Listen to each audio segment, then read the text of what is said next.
How's it going, everybody? Welcome back to another edition of the Layover podcast, where we talk to marketing leaders, influencers, and authors from the travel ecosystem to talk about their jobs, their roles, and some of the transformative experiences they've had through travel.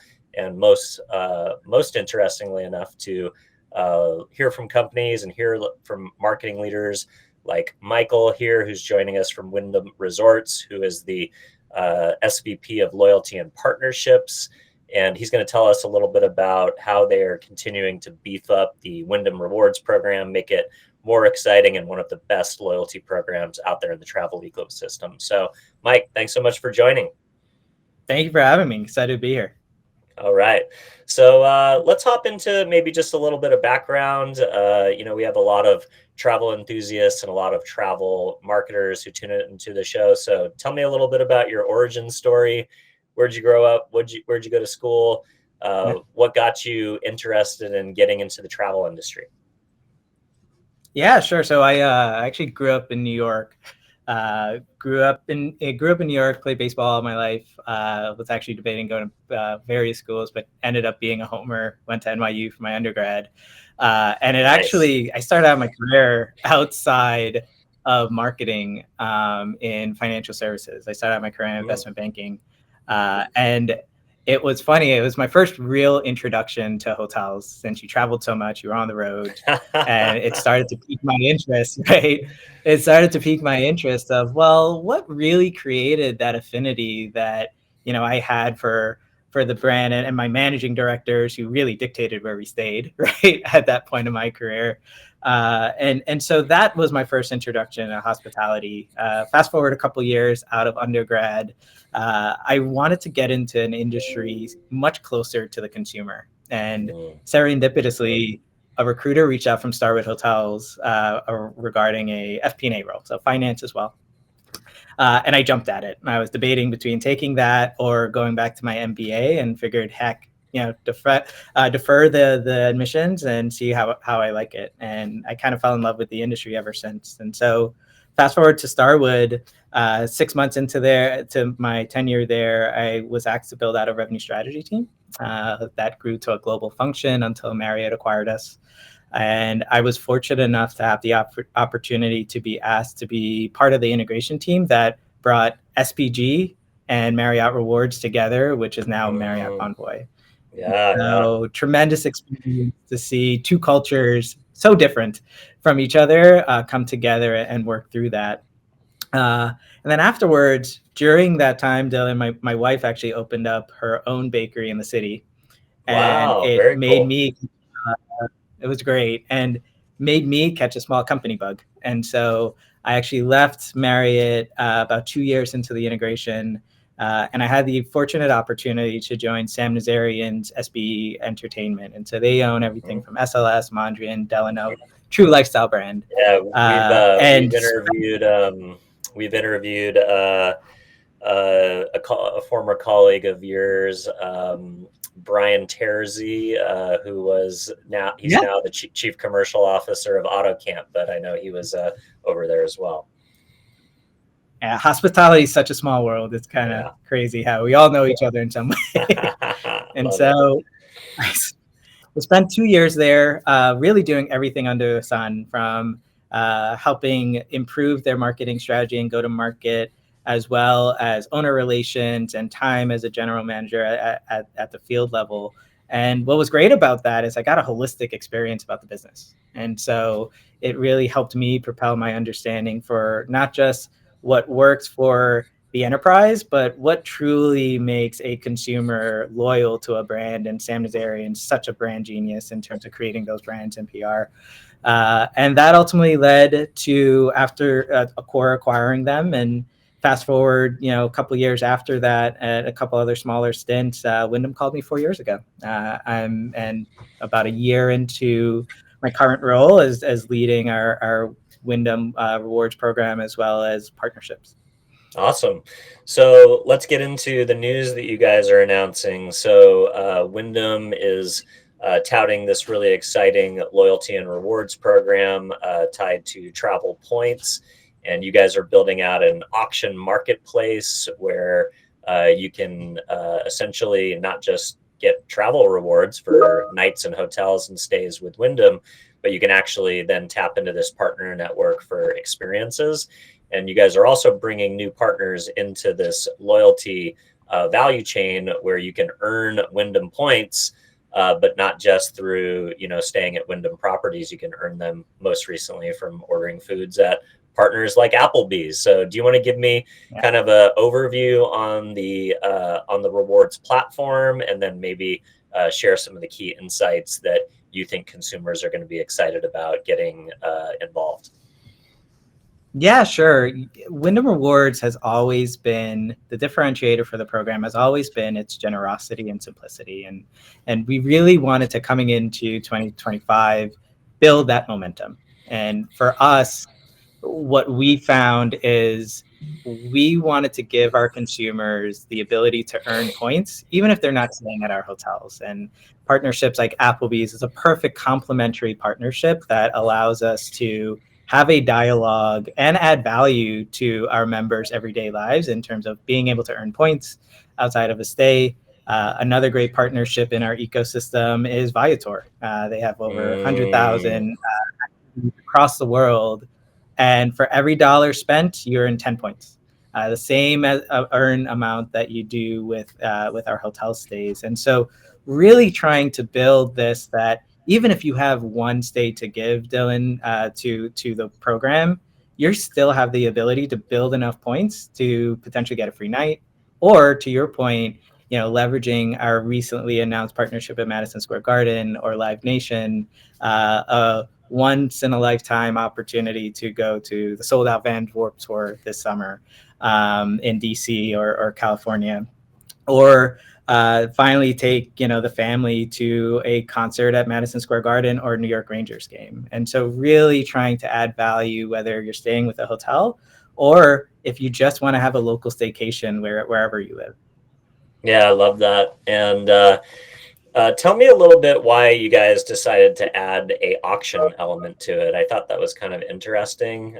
It reminds me a little bit of like the consumer insight of my wife and I attend a lot of galas and fundraisers, and we're always at these things where there are opportunities to bid on either experiences or stays in people's condos or hotel packages or vacation packages, and it creates excitement, that like one that you're kind of in this competition potentially to win something, but then it also, like, a lot of times we've ended up getting vacations that we normally would not have gone on if we hadn't participated in this live auction format. And we feel really excited because we feel like we're getting like a good deal because we are maybe getting something under market value or something like that. So can you talk a little bit about why you decided to add this auction element, and how has that been working so far for the program?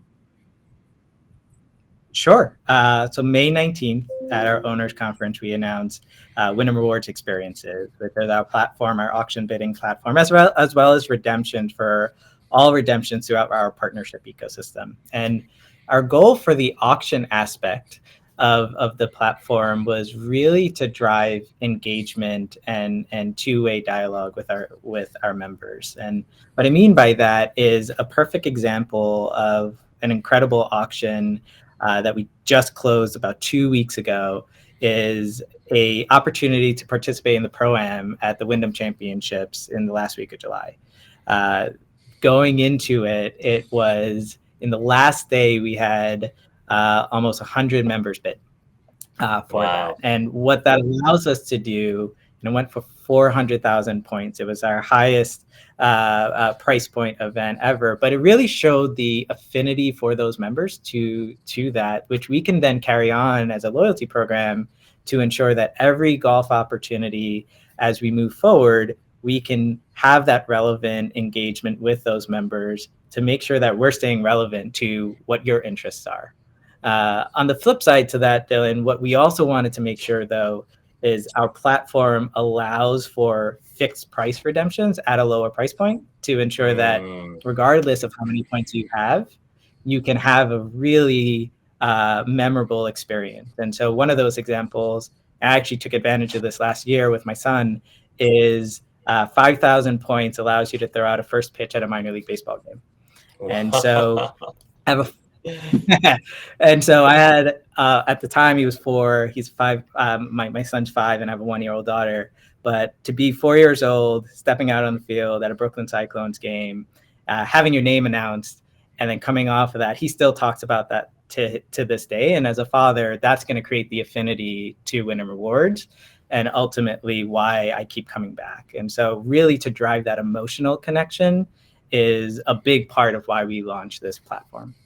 That's awesome. I love so much about this. I love the idea that you are using this auction and flat redemption based marketplace as a way to understand more first party data about your members.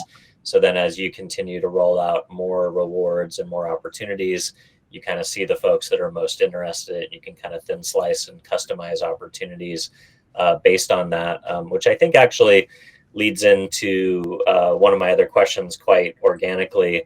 You mentioned the partnership with Radio City Music Hall, Live Nation, the Brooklyn's minor league baseball team. These are all folks who are contributing either these kind of once in a lifetime, auctionable experiences, or these flat redemption rate experiences where anybody can participate as long as they redeem points. Are these standalone partnerships, or are these ways that Wyndham is bringing a larger marketing partnership or a larger brand partnership to, is it one of many touch points with those partnerships that they're kind of bringing to life, so to speak? Yeah. What our goal is really to be thoughtful on who we're partnering with for that exact reason, Dylan. It's always multifaceted, and so whether it's with Live Nation or with minor league baseball is a great example where we've not just provide experiences, but we also provide brand awareness throughout the various hundreds and thousands of baseball games throughout the minor league baseball season. And so whether it's scoreboard campaigns and interactive games throughout the minor league baseball to really fit the ethos of both minor league baseball and the playfulness of Wyndham and a number of our brands, allows us to build awareness, but also connect to the fans of the respective baseball teams across the country. Very cool.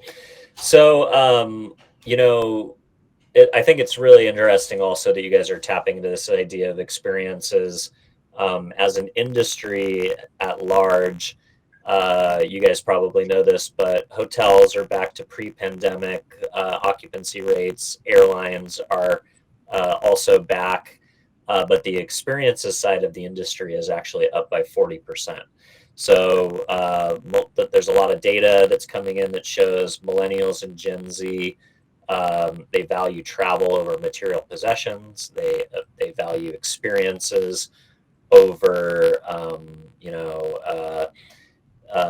getting to go and get the nicest new watch. Experiences is a huge part about how this next generation values, their lifestyle.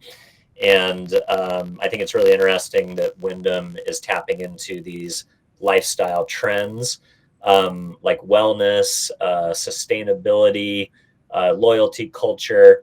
Can you talk about how maybe like the wellness and sustainability elements have maybe created more meaningful travel for some of your members, and how that lifestyle trend is also driving a lot of interesting opportunities in the travel and wellness space? Yeah, sure. So sustainability has always been a core pillar for Wyndham. We actually launched a program for our owners that really drives sustainability, and it's called Wyndham Green.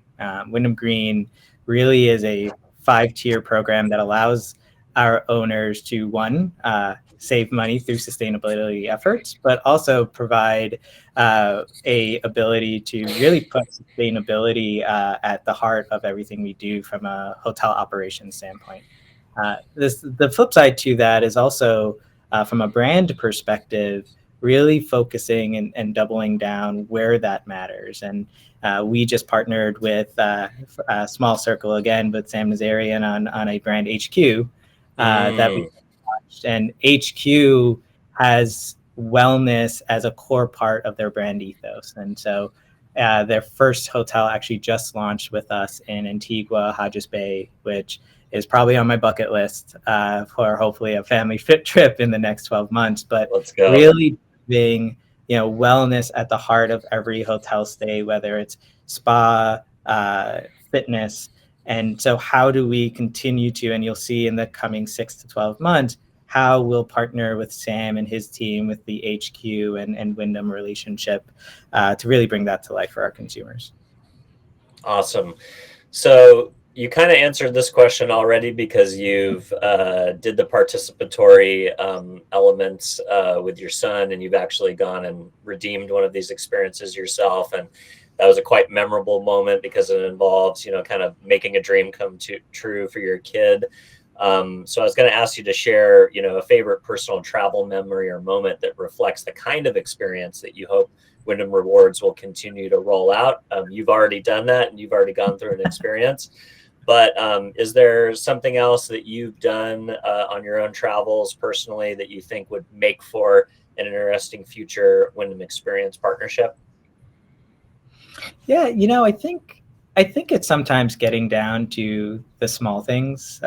We often focus on the grandiose experiences, but it's really the small moments consistently that create a relationship or a reciprocal relationship with our members. And so, partnerships are important, but the in-stay experience is just as important. And, a perfect example of that is earlier this year, we took a trip down on a short trip down to one of our hotels in Cancun. And the welcome letter that we received was written, there was a personalized welcome letter for my wife, my son, and myself. And it took 2 extra minutes to do that. But to this day, Sue, my wife, she talks about that hotel stay and that small gesture. And so bringing that service culture and amplifying it through our in-stay experience, but then translating it to your point, Dylan, and we talked about using the first-party data, so that if you're traveling to Greensboro for Wyndham Championships, well, great. How do we now amplify that, knowing that we have a partnership with Applebee's and you're also a loyal customer there? And bringing that and leveraging technology to seamlessly create the dialogue to our consumers is something we're striving for, to really create the connective tissue in a frictionless way, if you will. Because I think you can attest to this. Loyalty programs are complex. And so how do we, in a very simple manner, bring that dialogue to each of our members in a catered way? Yeah, I think you're right. I think COVID was an interesting moment because it reset a lot of people's communities. I was frequent flyer status with an airline for years and years, and would sometimes stop in 2 airports to get to the East Coast just to stay, on an airline that I had loyalty.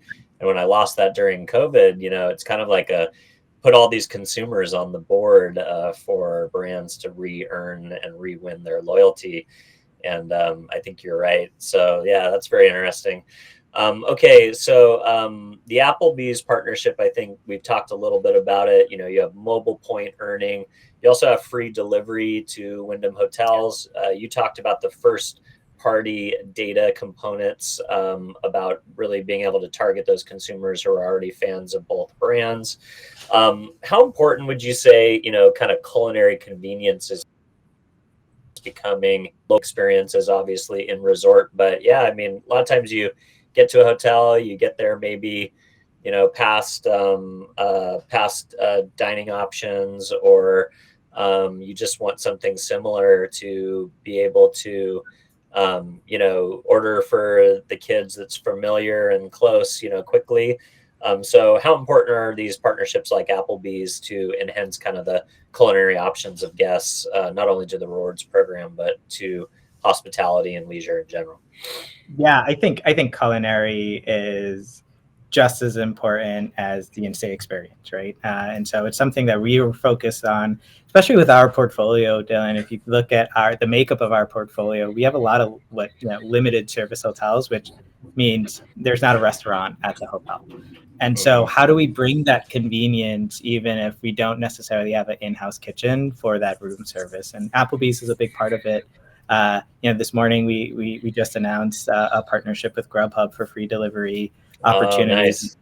Oh, nice. And so, we're constantly thinking about how do we round out the experience, whether, to your point, you're in our hotels or outside of the hotels, because F&B is a core part of our everyday lives, right? And so how do we bring those moments, whether grandiose or something as simple as convenience on free delivery for one of our partners? Very cool. So as you expand Wyndham Rewards, which includes offerings like a ride at a Zamboni at a New York Rangers game, or events at Madison Square Garden, meet and greets with the Rockettes during their 100th anniversary. As you think about how you roll out new experiences, how do you go about picking them, and how do you align those with the program and the travel ethos of your members? Like, what are the criteria for new experiences?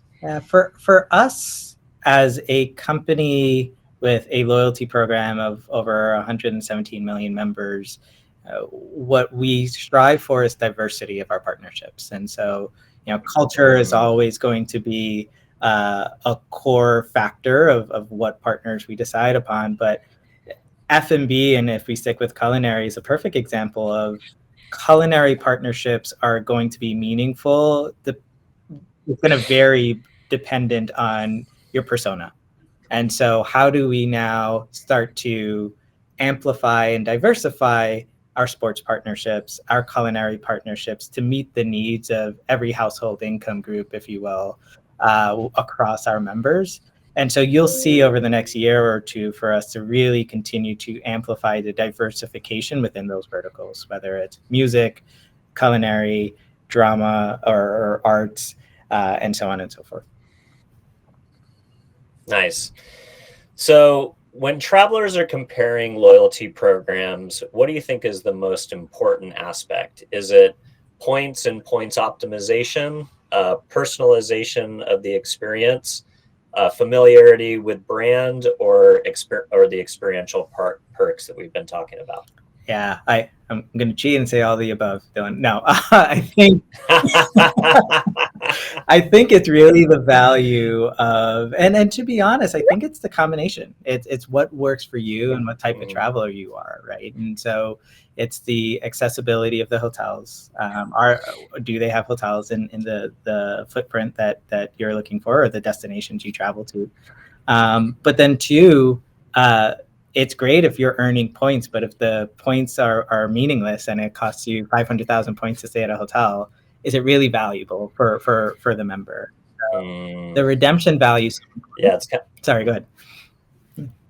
Oh, I was going to say, yeah, it's kind of, sometimes the ease of being able to understand, how the points translate to real dollars and currency. Like sometimes points can be confusing and a little misleading, or you stay at certain hotels and you get lots of points, you stay in some and you don't get any at all.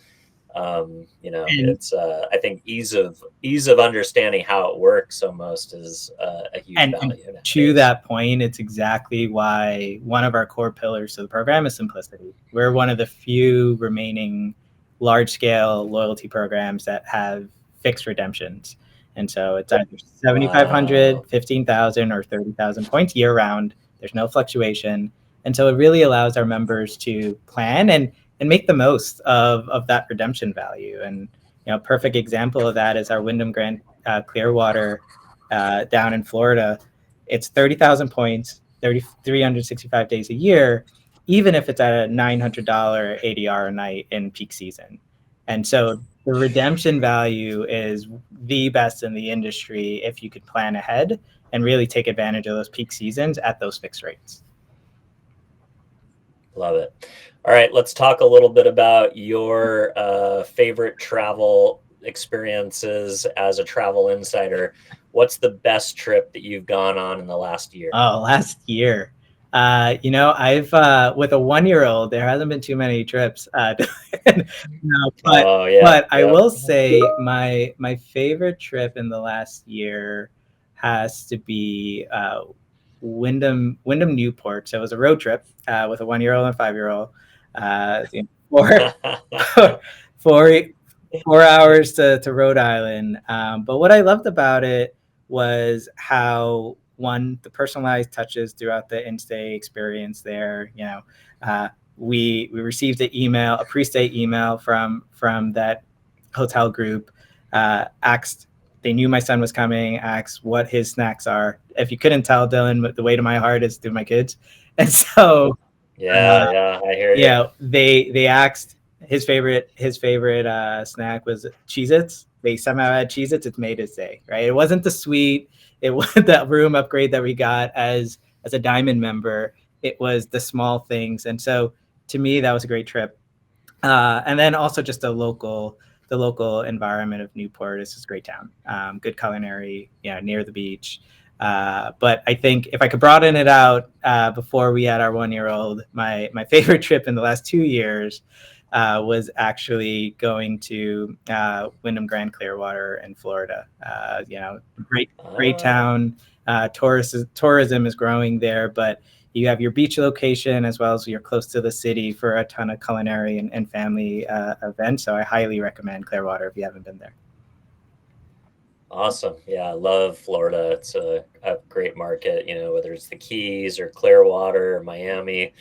So much cool stuff to do there. And I love, you continuing to loop back with your kids. I have 11-year-old, 9-year-old daughters and a 2-year-old boy.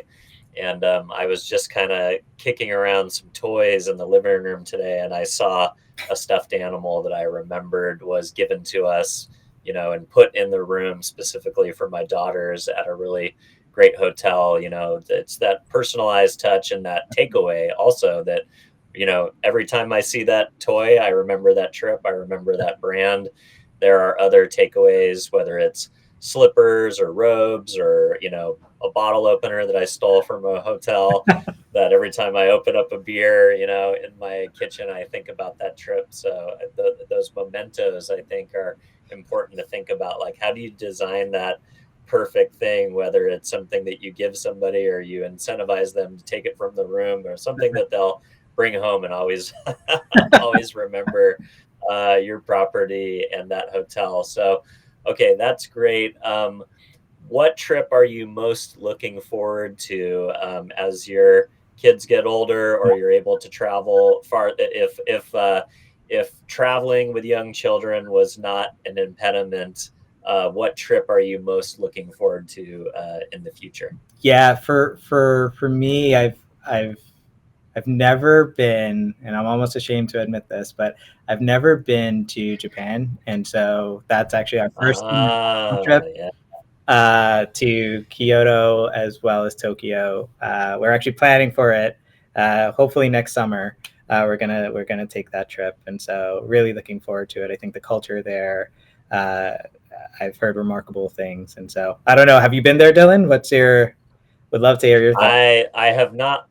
I've not been. It's on my bucket list as Yeah, well. My middle daughter is obsessed with Japan and Japanese culture. Both my kids have been eating sushi, basically raw sashimi since like a young age. So they're very adventurous eaters. that's great. Basically, if we let them choose dinner, they're picking a sushi restaurant. So, and, in the last year, you've seen so much around whether it's just the value of the dollar in Japan, people going there for ski and snowboarding holidays and skipping US mountains because it's actually cheaper to go to Japan and That's right. ski some of their mountains, or the all access passes and the ability to use them in foreign markets like Japan. We actually, at Loston, we have a Tokyo guide. It was about 10 years old, so it needed a refresh. So we relaunched it this year because of how hot Japan and how hot Tokyo had become. So make sure you email me your snail mail address, and I'll get you a Lost in Tokyo guide so it can maybe help you do some planning on where you guys eat and where you guys visit when you go in the next couple of years. Hopefully, it won't be too far out of date. I appreciate that. Now, can I flip the question back to you? Where are you most looking Yeah, forward to let's go. traveling? Yeah, great question. So I am most looking forward to going to Greece. I usually will attach a European road trip to a business trip that I do in the south of France every summer for the marketing industry that you might be familiar, the Cannes Lions. Yeah. And I've taken that trip and I've gone, south into Spain and done the Barcelona Costa Brava route. Excuse me, kind of northeast into Spain and done that route. I've gone to the other side of Spain to Basque Country from Cannes. I've gone south into Italy, and then this year I've went across. I went, I guess east across the Italian Alps, and then flew home from Milan. So I've gone in all four directions from Cannes on some type of road trip on that experience. And but my wife is half Greek, and she's always wanted to travel throughout the Greek islands. So I think next year, if we're lucky enough to go to Cannes again, I think we'll do a puddle jumper over to Athens and then do a Greek islands, trip. So that's what I'm most looking forward to. That's great. That's great. Yeah, we have some tremendous Wyndham Grands in that area at 30,000 points too. Nice. And so, uh, yeah, it's Awesome. also on my bucket list. I haven't been to Greece, so we'll have to whoever goes there first, we'll have to share some tips. Yeah, we'll compare notes for sure. Yeah. All right.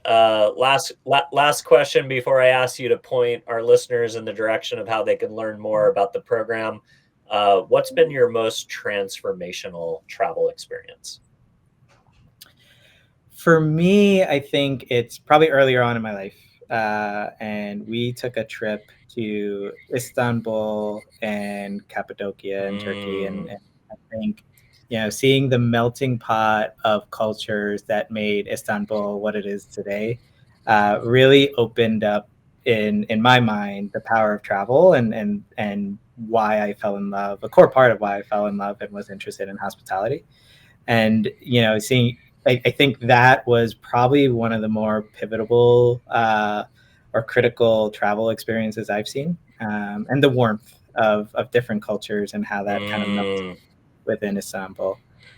So I think that's definitely at the top of the list for me. that's awesome. Yeah, my CEO of Loston traveled to Turkey after Cannes this year in a quick trip to Saint Tropez, and he had nothing but the most amazing things to say about it. And Cappadocia, I'm glad you've uh, taught me the correct pronunciation. I always thought it was Cappadocia for some reason. But yeah, I mean, especially in the last, since the Instagrammable, I mean, the balloon Yeah. stuff there and the beaches, it just looks, next level. So that's one that I'll definitely have to add to my list as well. Well, Mike, it's been an absolute pleasure getting to know you a little bit, letting our listeners at the Loston network, learn more about Wyndham. And, I think the reward program has not been on my radar, so I'm excited to dig in and learn more and definitely check out some more of your guys' brands. So if you could point our listeners somewhere to learn more, where would you like to send them? Yeah, WyndhamRewards.com would be the best place to go to. That'll give you an oversight, not just about the benefits and the redemption opportunities for the program, but also give a gateway to truly starting to understand the breadth of the Wyndham portfolio across our 25 brands. Beautiful. All right, Mike. Well, appreciate you coming on and joining us for another edition of the Layover podcast on the Loston Network.